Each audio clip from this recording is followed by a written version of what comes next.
Tim Pengendali Inflasi Daerah atau TPID Jawa Tengah berhasil menyabet penghargaan kategori kinerja terbaik di tingkat provinsi. Gubernur Jawa Tengah sebut kunci keberhasilan ini adalah menjaga agar kebutuhan warga bisa terpenuhi dan tidak terjadi fluktuasi harga. Berikut wawancara anchor CNN Indonesia Tiffany Raitama dengan Gubernur Jawa Tengah Ahmad Lutfi. Masih bersama saya Tiffany Raitama dan juga ada Pak Ahmad Lutfi selaku Gubernur Jawa Tengah. Di special interview kali ini menarik kalau kita tahu bahwa Pemprov Jawa Tengah mendapatkan penghargaan tidak hanya soal kesehatan tapi terkait juga pengendalian inflasi Pak beberapa waktu lalu. Jadi berhasil mempertahankan tim pengendali inflasi daerah atau TPID kinerja terbaik tingkat provinsi kawasan Bali pada tahun 2025. Apa kuncinya Pak? Yang pertama, pengendalian inflasi ini adalah bagaimana kebutuhan pokok masyarakat bisa terjangkau dan tidak terjadi adanya fluktuasi harga. Intinya itu. Maka yang kita lakukan adalah produk-produk unggulan di masing-masing desa atau produk-produk unggulan di kabupaten kota itu bisa terdelivery ke kabupaten yang lain. Ini kuncinya. Sehingga delivery bahan pokok ini bisa tersalurkan di seluruh kabupaten kota sehingga secara tidak langsung kebutuhan bahan pokok masyarakat bisa terkendali. Contoh misalnya di Provinsi Jawa Tengah itu pengendalian cabai ada di 10 kabupaten kota, penghasil cabai. Kemudian di Jawa Tengah itu penghasil bawang merah Brebes itu adalah nomor 1 di Indonesia, ditakuti oleh provinsi lain. Di Jawa Tengah itu penghasil padi yang paling banyak, 17,5% untuk konsumsi nasional. Artinya bahan pokok penting yang menjadi produk unggulan ini harus disalurkan di seluruh kabupaten kota sehingga inflasi bisa dikendalikan. Caranya adalah dengan cara bahwa kita punya BUMD namanya Jateng Argo Berdikari. Jadi JTAB kita main, jadi BUMD kita main, maka bawang merah, bawang putih, kemudian daging, kemudian cabai, dia membuat kios-kios di masing-masing pasar untuk pengendalian harga. Di mana di suatu kabupaten kota terjadi inflasi harga cabai tinggi, maka dia akan diterjunkan tim yang dilakukan oleh BUMD kita. Maka secara tidak langsung masyarakat mereka tidak terbebani oleh harga. Di samping operasi pasar kita lakukan, Mbak. Jadi operasi pasar kita itu punya beberapa mobil yang kita lakukan operasi.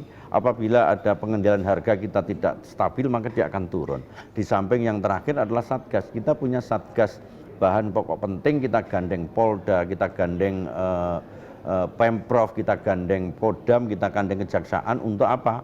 Melakukan penetrasi agar tidak terjadi adanya penimbunan, tidak terjadi adanya ijon, tidak terjadi adanya permainan harga, sehingga semuanya kita libatkan secara tidak langsung, harga bisa stabil, masyarakat terpenuhi, inflasi di Jawa Tengah kita tekan.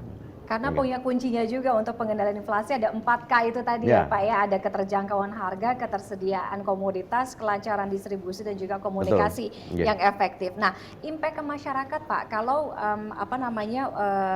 apa impact ke masyarakat jika upaya Pemprov ini menjaga inflasi? Kalau inflasinya mungkin turun gitu, masyarakatnya dapat advantage atau dapat keuntungan yang gimana? Gitu? Ya, yang jelas dia terpenuhi kebutuhan pokoknya, Mbak. Apalagi kayak gini, bentar lagi kan kita mau lebaran. Itu pasti terjadi fluktuasi harga. Maka perannya harus cepat itu masyarakat kita. Kalau nggak cepat dilakukan, maka secara tidak langsung harga tidak bisa terkendali. Bahkan para bupati wali kota sudah sampaikan, jangan sekali-kali kita melakukan jual beli atau ekspor bahan pokok selama di daerah kita belum terpenuhi.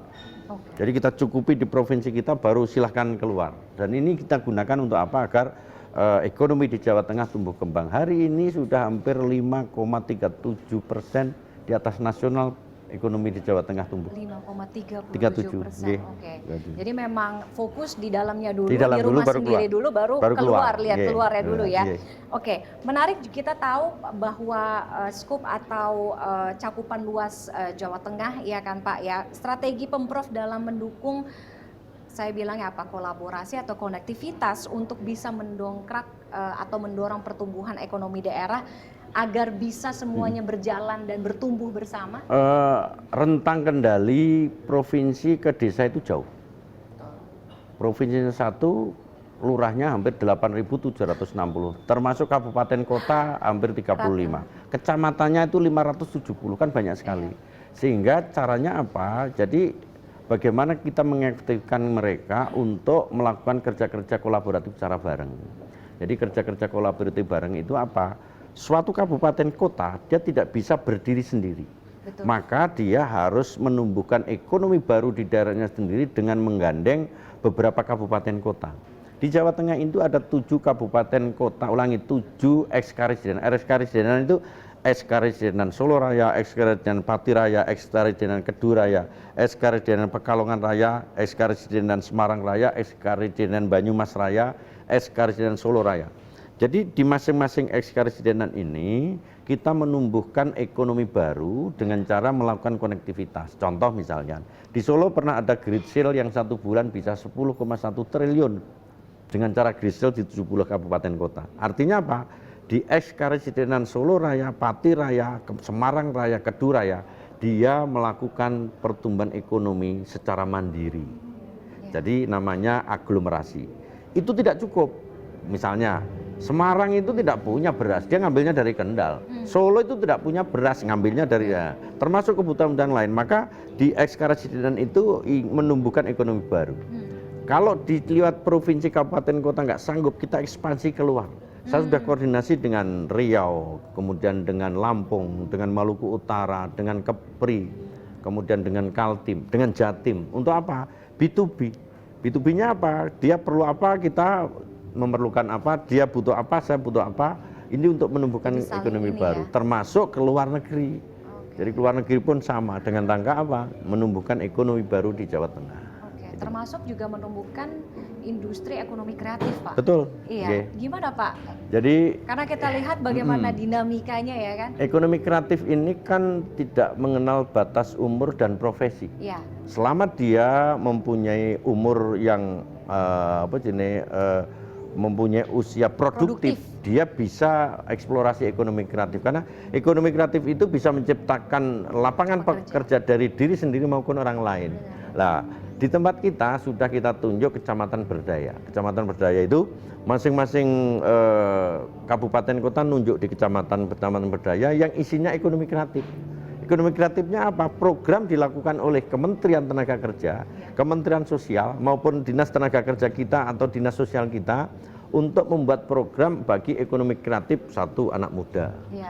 Generasi milenial dengan kartu zilenialnya, kemudian disabilitas, kemudian perempuan-perempuan berdaya, sehingga disabilitas dikasih keterampilan 2% bisa masuk ke perusahaan, kelompok tenaga kerja orang tua bisa mandiri, apalagi anak-anak muda sangat semangat sekali, dia kan membuat kesempatan kerja untuk dirinya sendiri. Betul. Senang sekali. Iya. Nah, Kecamatan Berdaya ini kita gunakan untuk menampung ekonomi kreatif sehingga timbul UMKM kita yang menjamur hampir 4,2 juta di Jawa Tengah. 4,2 juta UMKM, mikro, kecil maupun menengah. Oke, baik, dan kedepannya akan terus bertumbuh. Ya, karena itu adalah backbone, tulang punggungnya ekonomi adalah di UMKM, apalagi ekonomi kreatif. Dan di Jawa Tengah 12 kota sudah masuk menjadi kabupaten ekonomi kreatif. Oke, baik. Mungkin Pak terakhir sebelum kita tutup ya, kedepannya apa yang kemudian masih akan terus dikejar oleh pemerintah Provinsi Jawa Tengah terkait dengan mendorong pertumbuhan ekonomi? Apa mungkin tantangannya, kemudian mungkin mimpi dan juga harapan yang masih belum terrealisasi? Yang pertama, kita harus mempunyai swasembada pangan untuk mendukung industrialisasi nasional. Swasembada pangan kita itu, Mbak, luas lahan kita ini dari 3,3 juta luasan Provinsi Jawa Tengah, 1,3 juta itu adalah lahan pertanian yang digarap. Itu kita pertahankan untuk menjadi lahan RDF atau lahan hijau untuk tidak beralih fungsi. Maka yang kita lakukan adalah satu, menggenjot swasembada pangan dari 35 kabupaten kota untuk mempertahankan. Yang kedua, revitalisasi terkait dengan saluran-saluran yang menjadi prioritas utama. Karena apa? Pertanian itu perlu air, sehingga tersier, sekunder, primer harus kita genjot. Sehingga secara tidak langsung kalau hari ini bulan Desember, kebutuhan nasional itu untuk swasembada pangan kita khususnya padi itu sudah mendekati angka 8 juta ton. Untuk 17,9 kebutuhan nasional tercukupi dari Jawa Tengah. Nomor 2 setelah Jawa Timur. Kemudian swasembada pangan tok tidak cukup, maka mendukunglah namanya industrialisasi. Kita sudah siapkan 8 wilayah kawasan industri dari mulai KIK Kendal, KITP Batang, Wijaya Kusuma, Jateng Land, kemudian Candi dan lain sebagainya.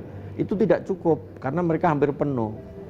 Saya minta bupati, wali kota sudah mengajukan, terutama kabupaten kota mengajukan kawasan industri baru. Jadi kawasan industri baru itu ada di Sragen, kemudian di Kebumen, kemudian di Banyumas, kemudian Demak. Untuk apa? Untuk agar kawasan ini didirikan, kita yang mencari investor. Maka secara tidak langsung di kabupaten kota itu punya kawasan industri untuk mengembangkan ekonomi baru di wilayah kita di masing-masing kabupaten. Sehingga ke depan Jawa Tengah menjadi sentral ekonomi baru untuk bergerak dalam rangka investasi di Jawa Tengah. Demikian, Mbak. Baik, terima kasih sekali lagi atas waktunya. Kita akan lihat bagaimana kemudian ke depannya Jawa Tengah akan terus berkembang dan juga bertumbuh, memberikan manfaat ekonomi yang baik ya untuk masyarakat atau warga di Jawa Tengah. Terima kasih sekali lagi Pak Gubernur atas waktunya hadir di special interview kali ini. Demikian special interview, saya Tiffany Raitama pamit, kita bertemu di lain kesempatan. Sampai jumpa.